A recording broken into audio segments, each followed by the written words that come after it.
Hello, welcome back to Cor Deo Online, Book of Psalms.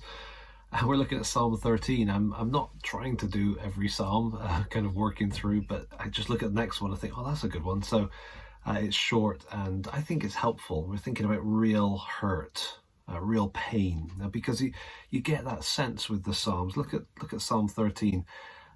It's to the choir master, a psalm of David. We don't know when in David's life he's referring to, but notice the cry of his heart here, that he is hurting, he is in serious trouble.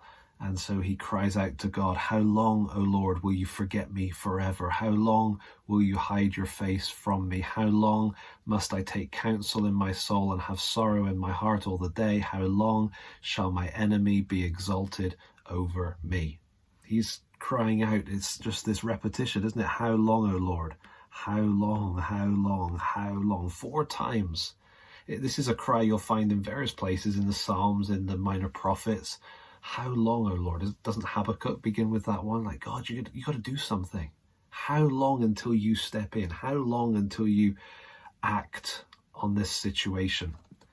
And so there's the cry of his heart. And then he goes on, verses 3 and 4, to pray. He says, "Consider and answer me, O Lord my God. Light up my eyes, lest I sleep the sleep of death, lest my enemies say I have prevailed over him, lest my foes rejoice because I am stricken." So these 2 lines here in verse 4 are kind of paralleling, saying the same thing, right? Lest the people that are against me celebrate because they've got me. But this is really serious, because in this first part here in verse 3, he's saying, God, hear what I'm saying, respond to me, light up my eyes. And that's not, sometimes light up my eyes can mean kind of educate me, instruct me. Here it seems to be more kind of the vitality. Someone's fading and they get food and they're kind of strengthened. It seems like he's speaking in those terms here. Light up my eyes, lest I sleep the sleep of death. This is a deadly serious situation. He's concerned for his very life. And so he's crying out to God. He prays to him, giving the motivation of, I don't want to die and I don't want them to celebrate. And so we've got all the lests in those 2 verses. And then we come to the end of the psalm, verses 5 and 6. But I. There's that turn that happens so often in Psalms where the situation seems so desperate and things seem so bad. But, and yet, there's a determination, a confidence that rises up within. But I have trusted. What's he trusted in? Look at this phrase here, this term, your steadfast love. I have trusted in your steadfast love. I suppose if we were to kind of write the Hebrew term here, it's chesed or chesed. That should be just a dot there, not something else. It's speaking of God's grace in Old Testament terms, but it brings with it a connotation, a sense of his covenant loyalty, his loyal love, his faithful love. I have trusted in the fact that you're a God who makes promises and keeps them, a God whose heart is set towards me and determined to remain so, a God who is loyally loving.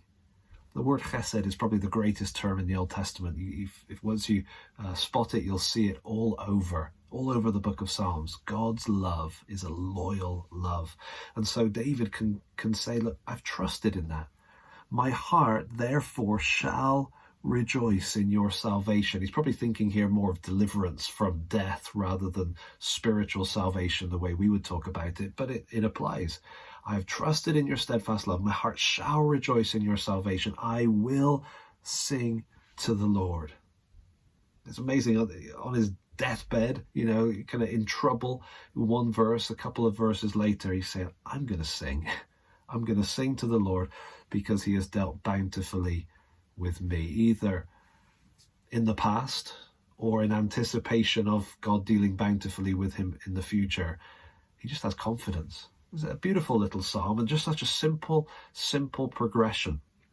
We just go back and look, there's the how longs in the first 2 verses, the cry, and then there's the prayer in verses 3 and 4, and some motivation. Lord, don't want to die. I don't want them to rejoice over me. And then the confidence that rises up at the end. Let me just give you a little quote here from an old commentary. Psalm 13 begins with a deep sigh. It's followed by a gentle prayer, and it's concluded with great joy. Just a tiny little psalm. Maybe if you're in a time of real hurt, real fear, real struggle, real threat of death, maybe Psalm 13 is a psalm to turn to. Just very simple. That deep sigh that you feel can lead to a gentle prayer to God, and then the confidence in his character, in his chesed, his loyal love that leads to that great joy at the end. Psalm 13, just a little psalm, but I think a psalm for our time.